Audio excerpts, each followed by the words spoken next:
Thank you so very much for people who've already joined in. I am just waiting for a few more minutes so that people can join in. As a background, today I'm hoping to talk about parenting. Some time ago, I was involved in a research project identifying the skills that would make you super parents. The whole idea of that research was to see what skills in parenting increase the probability of your children achieving their dreams, excellence, and almost touching the stars. I have done an ebook on this that describes all this in much finer detail. I'm hoping to do some one to one training for people who would like to log in. However, today I'm going to talk about what it is, also lay down the boundaries of different subsections that you need to know, and describe and go into detail of stuff that might help you as parents.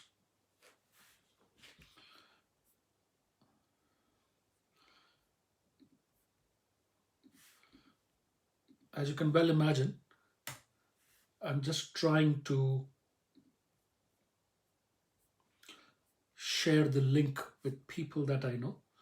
I would suggest that if this is something that you would like to share with, please share this link with people you know so that they can also learn new skills and get some knowledge in this.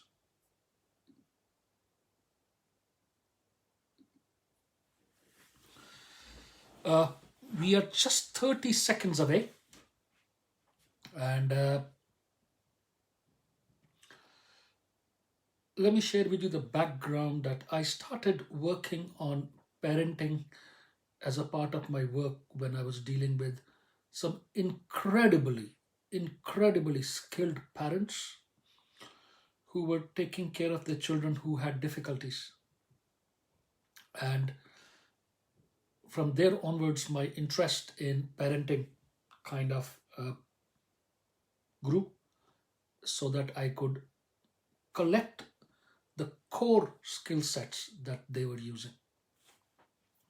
It's, I gather, 4 p.m. now, and I will start formally. As you all know, my name is Pavan Rajpal. I am a consultant psychiatrist. I've been doing this job for about 20 years. I've been working with children and adults with difficulties. I have been very fortunate to work with children who've achieved a lot, including my own child, some of you know, who has achieved success, gained excellence, and has worked with international leaders across the world, including the UN. As I said, my interest in parenting skills started when I was working with parents who were doing incredible jobs with their children who had difficulties. Uh, and during that time, I've been able to gain some knowledge, some skills that have had a very positive impact in my own parenting skills, as well as some of the things that I've shared and helped other parents learn who were having these challenges. The outcome I've always wanted for every child is to achieve excellence in their field. But more importantly, I've realized that sometimes it is parents and their parenting style that has one of the biggest impacts in a child's growth, be it a child with challenges or be it a child with no challenges still wanting to achieve and gain excellence. The idea is for the parents to have skills so that they can adapt the parenting styles for the children's need. Sometimes children have challenges all the time, and sometimes they have challenging some of the times. There should be flexibility in the parenting styles so that we can provide our children the best available environment to achieve excellence. I've also learned that based on the parenting styles, we sometimes see and can almost predict some behaviors or difficulties that we might happen because of those challenges. And if we were to be able to predict them, modify the parenting styles, then those difficulties will not happen. One of the things that I have always tried to do is to create an outcome focused plan for parents that I have supported. I work with individuals and bigger groups, working out a stepwise manner, a way to enhance somebody's parenting styles. The skills and the strategies that we have been able to come up together have had a very positive impact on the parenting skills. This is the first video uh, that I'm going to talk about regarding parenting skills. This gives an overview. And the next 4 to 6 videos, we break down into different age groups, we break down into different difficulties, and we break down into the genders if need be. I will do a couple of videos of bonus at the end. And at the end of every talk, I will give you some ninja tricks. These are very subtle tricks that you might be able to use as a parent yourself. And you will find that they make a significant difference, a positive outcome in the relationship that you have with your children. So let's start with my telling you what super parenting is all about. Being a parent is one of the best things that happened to in my life. And I would be sure that this is something that all the parents that who are listening to feel the same. It's also the most challenging thing you will ever do. The skills that are required to be a parent, a good enough parent, and a super parent need to keep changing as the child grows, as the child matures. So your skills and the toolbox of skills that you have needs to grow and mature as the child grows. The environment around the child needs to keep changing to offer them a platform so that they can stand and touch the stars. Our culture is changing at an unprecedented rate. Our children use more social media, computers than us. That is changing their needs. It puts a strain on our parenting. I don't think 20 years ago people had even heard of social media bullying. We need to be able to provide the nurturing and the support for our children. If we are not able to, it might make us feel unskilled. We might feel alone. We might feel a little helpless. The negative impact of this is on our children, where they might not achieve the educational outcomes that we had hoped for them. They might become victims of cyberbullying. They might feel under pressure. They might lose friends or get too involved in friendships to really focus on their future. And of course, we might see people with mental health difficulties, physical health difficulties. I've seen children with eating difficulties, body image issues. The funny thing is that we parent the way we were parented. Most parents logically address the challenges of parenthood from a place of their own personal experience. We react to these pressures the way we saw our parents reacted. And this is one of the difficulties and challenges that we face as a parent in this new world. Our parents parented us based on the time so many years ago. However, the times have changed. It's important to remember that if there were difficulties in our parenting, that trauma impacts the way we parent. We learn from our parents consciously or subconsciously, and it affects us. And we forward that difficulties, that parenting styles to our children, which may or may not be valid or relevant in today's time. We tend to practice our parenting styles, and we will talk a little bit about that in the way we saw it was parented. I saw a program some time ago where a very famous man said that we have training skills to drive a motorcycle, a scooter, a computer. But when you bring your child home, they give you this bundle of joy and nothing. You buy a new television, they'll give you a book full of instructions. They give you a human baby, nothing. This is perhaps the most comic or tragic situation of our times. So we do what we saw being done to us. We repeat the positives and the negatives. We repeat what we saw. We repeat what we felt. And sometimes that is great, and sometimes it's not.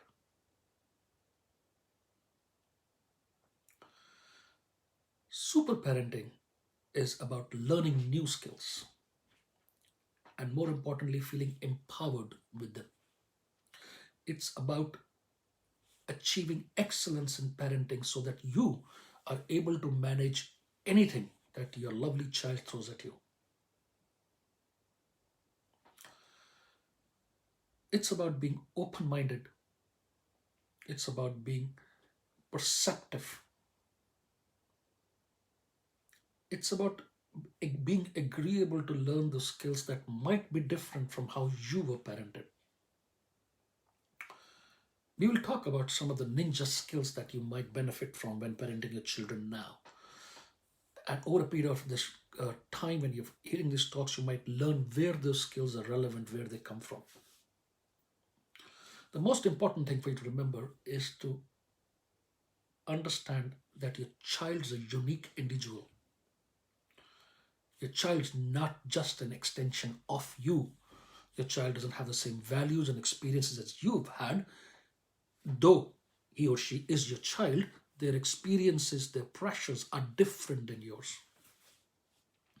It's about understanding this difference and then supporting the positive, encouraging the good, encouraging the child and being a good role model.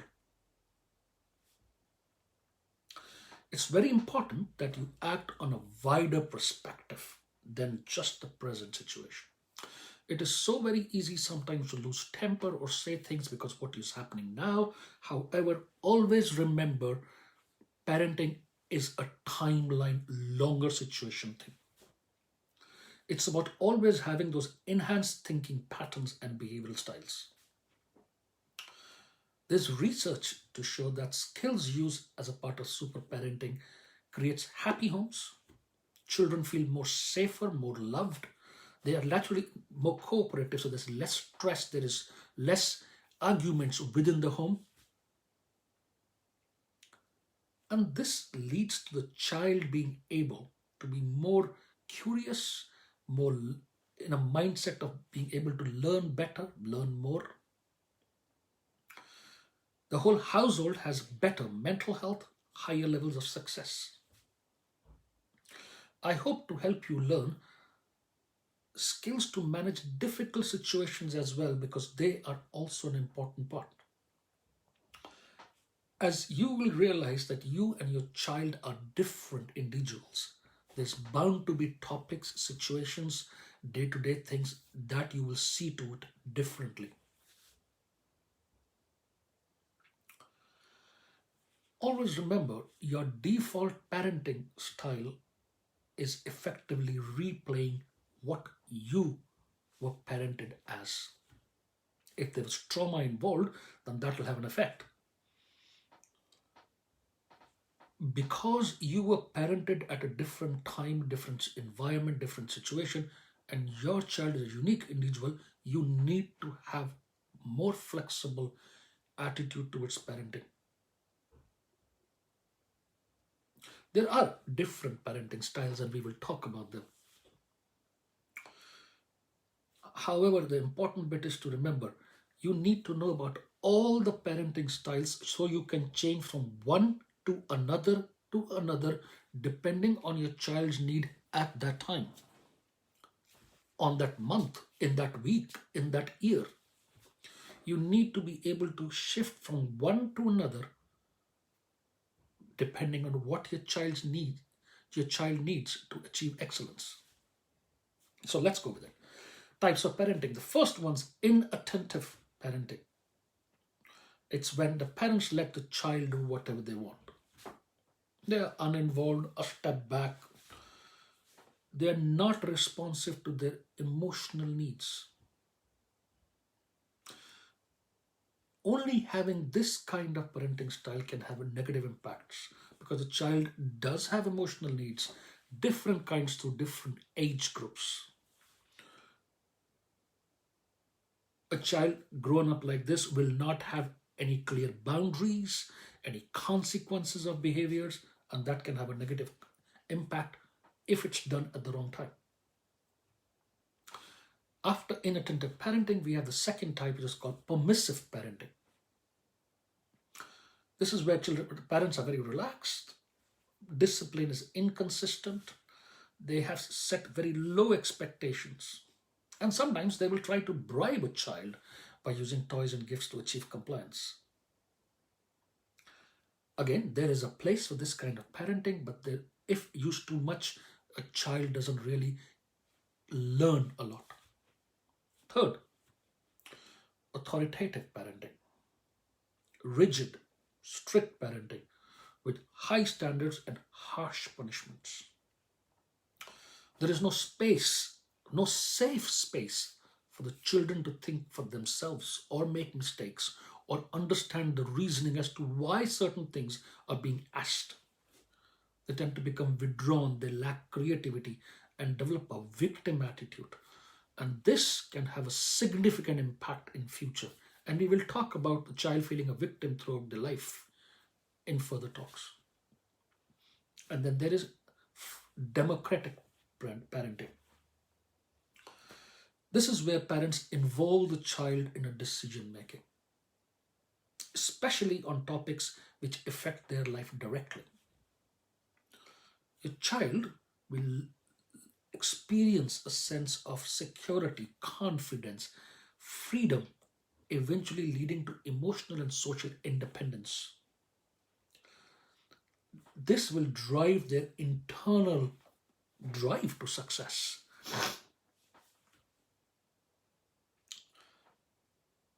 The idea is to have a balance between all these styles, which is not easy. The questions I'm frequently asked is, so when to discipline? When not to? If we don't tell our children what they've done wrong, how will they ever learn what they've done wrong?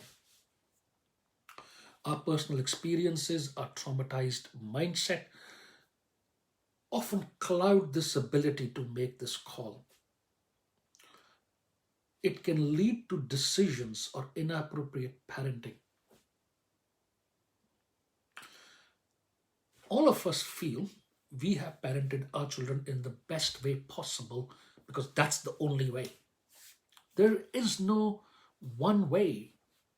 It's about having the tools to be flexible depending on your child's need. Every child is unique with their own history, with their own experiences, and their own way of doing things. It's important to appreciate that we, as parents, need to balance between different parenting styles. That's where super parenting comes in. Super parenting is about My being able to advise, suggest, skill, upskill you to appreciate that there are different parenting styles and you can use all of them depending on what your child needs now. It's about my helping you develop those tools to parent your child to enhance their outcomes. It's about helping you realize which is the right way to parent your child at that given time. Because the outcome that we're looking for is for our child to develop confidence, social and emotional independence, being able to stand to cyber bullies. Because one day they will leave home and they will need to do all this themselves. And for us to develop the confidence that we have given them skills to do everything that they want to, even when they're not there. The idea is for them to have the tools to develop a drive to achieve excellence in their chosen field. And we will talk about this next time. Today, let's talk about a child's development. So you get a frame from where you can start thinking about what your child needs. So there is physical development. This refers to the child's change in the size and shape and the changes in physical abilities, coordination. Then there is the mental development. It refers to the child's ability to think, problem solve, use language, organize their ideas, memorize, solve complex situations. And then finally, social development. It refers to child's ability to socially connect, and it is very closely connected to the emotional development, which refers to the child's ability to manage complex situations, express feelings that are appropriate to the age, the development of their personal identity, self-esteem, and of course, spiritual development. These steps of development are called milestones, and each of them are interlinked with each other. There is no right or wrong time for them to develop. However, there's a range, and the hope as our parents is for them to develop all of them by the time they left home and then no more children.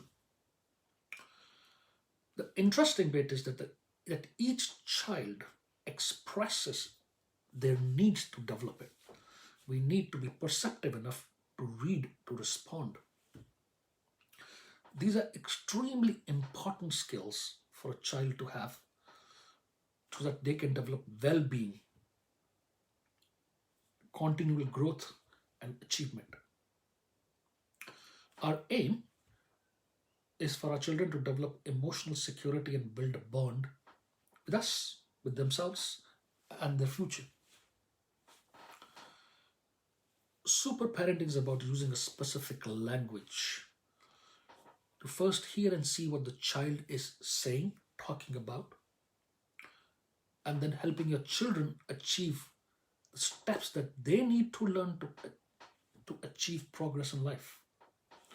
I hope to talk about these steps, these perceptive language skills in future talks. So let's talk about ninja skills. Now, some of those advice that I'm giving you now, I'll explain the background, the reasons for these over a period of time. However, when you listen to them, you will realize that they are very specific. I've broken them down into two groups. One is the skills that you as parents need. So these are the skills between both the parents. So mom and dad, dad and dad, mom and mom, however the parents are. These are skills that you should have as adults in a household for children. One, never, ever disagree about discipline in front of your children. Never, ever order, request, or command without being able to enforce it at that time. As adults, always agree on what behavior is desirable or not desirable before. Agree as parents how to respond to undesirable behavior before. Remember, your children have you as a role model, so your behavior lays down the future path of your children's behavior. If one adult is disciplining a child and the second adult comes in, the second adult should keep quiet and stay out. Never engage in that process.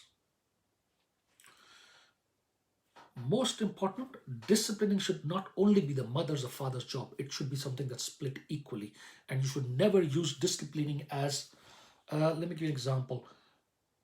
Let your dad come home and he will tell you. No, that's not the right way to do this. If you have identified something that's undesirable, it needs to be disciplined now. It should not be the father's job or the mother's job. It's a joint job. With the children. So, you're parents, you have discussed, planned, and everything, but what do you do, children? Always find that some amount of time to do fun things with your children. Always. Your relationship with your children should not be based on right and wrong, desirable or undesirable, but doing the fun things. It could be anything, including watching a stupid TV show. Fun thing which is not bound by discipline. Be consistent. If you think something is undesirable and should not be done, and there are going to be consequences, repeat them every time, all the time.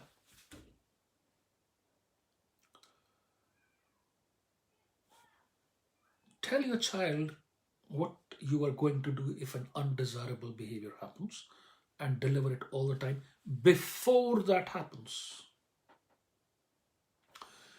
The child needs to know before what might happen if they break the rules. And if they break the rules, you deliver that all the time.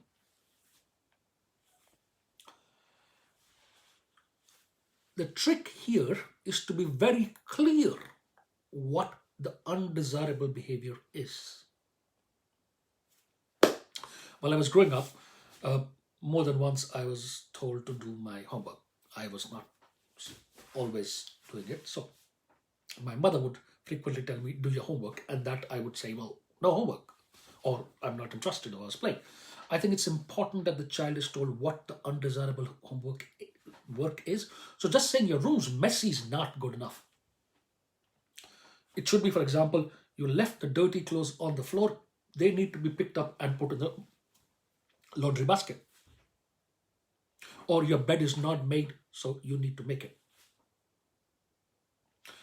It's important to make your position very clear. And if your child doesn't agree, don't defend that position. Just repeat that position. The concept of because I said so may work in an office environment, in a hierarchy. At home, it does not. Repeat this. So, your room's very dirty. The child doesn't do it. Not good enough.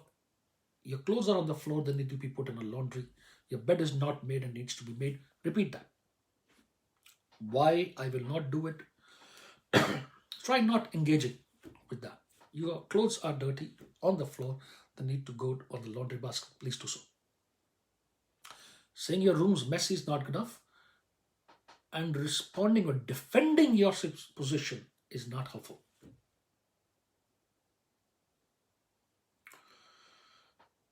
Look for gradual changes in behavior. Rome was not built in a day. Behavior doesn't change overnight. One step at a time. One of the best behavior modifying strategies is positive behavior support, or PBS, which goes as follows, as simple as that. Reward the positive behavior, ignore the negative behavior. Do not punish it. Punishment as a behavior modification does not work. And as all of us know that prisons all over the world are full, punishment, fines do not work unless they are severe and at the same time. So, reward positive behavior by praise, by touch, by a toy and food, always.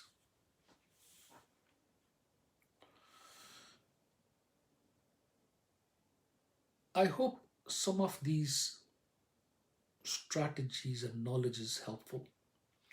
I will continue these talks for the next 6 to 7 weeks where I'll break down children at a different age group. I'll break it down to children with special needs, and I will hope to add some ninja tricks at the end for you to practice them. Please do give me some feedback if you find this helpful. I'll see you next Sunday at 4 p.m. UK time. I wish you all the best. Have a very good day.